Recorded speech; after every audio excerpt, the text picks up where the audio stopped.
All right, today we're making fried stuffed shells. It's pretty much like traditional stuffed shells. You boil your noodles, make your cheese sauce. I use ricotta, mozzarella, have a little bit of cheddar in there. Have some Italian spices, some garlic powder, egg wash, breadcrumbs, except the difference is you double shell them. So essentially you stuff the shell, and then what happens is you wrap another shell around that one to seal the opening, and then you egg wash it, bread it, and then you'll deep fry them. That's right, you'll deep fry them, and you'll have a sauce on the side that you put over them. So it should come out pretty good. So stand by and we'll see. All right, guys. So today we're making stuffed shells, but we're doing fried stuffed shells. Pretty straightforward. Boil your noodles, just like normal shells. Make your cheese mix.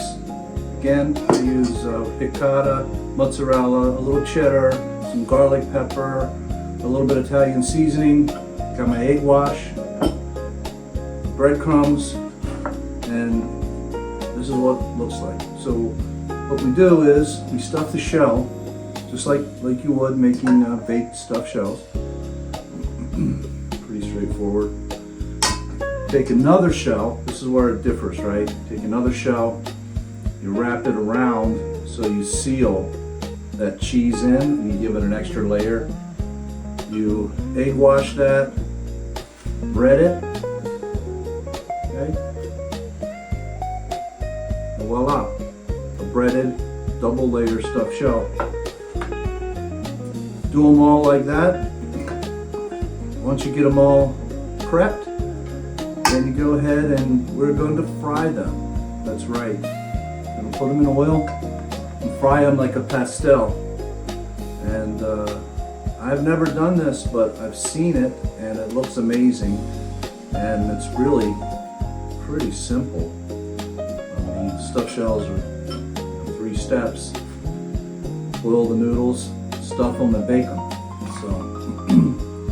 Now this, we're not going to put the sauce directly on it. Normally when I bake them, I put it in the oven. I put the sauce in there. I usually make the sauce on the side. Don't quite cook it all the way. That's a whole other discussion on my theories on tomato sauce. But and then I put it in the oven and bake it with the shells. This time we're going to make that sauce on the side. So that could be any sauce. We're not going to do a sauce today. I'm just going to use a spaghetti sauce with these, but you could do a vodka sauce, an Alfredo sauce, or any or no sauce, maybe a dipping. Do like a dipping sauce, something like that. And yeah, so I mean, this is it. You just stuff them, wrap those shells. The shells wrapping around, a little bit of a challenge, you know, but it's not that hard. Just, you know, the shells get delicate. When I boil them, I make them a little bit al dente, but not too hard, you know. And then that just, when I cook them, it just gives it, you know, a little extra cooking time, and you don't overcook them, which can happen, especially with stuffed shells. And stuffed shells, when you're baking them, it's best to not cook them too hot. I've learned that like 350-ish is good, and then I finish them at like 400. What I've learned is when you bake them and the oven gets too hot, all the cheese melts and runs out, and it's not the same meal. All right, so we're gonna go ahead and stop here. I'm gonna finish stuffing all of these and breading all of these shells, and then we'll come back when we're ready to fry them, and I clean up this mess before my wife gets home. And we'll go from there. So appreciate you stopping by, and let's check out this meal when it's all done.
All right, so we're frying them up. Looks like maybe those are a little dark. I'm going to try to make these a little lighter. So let's see how we're looking here. And a couple more minutes, just another 30 seconds. All right, let's pull them. Yeah, like that. Look a little better.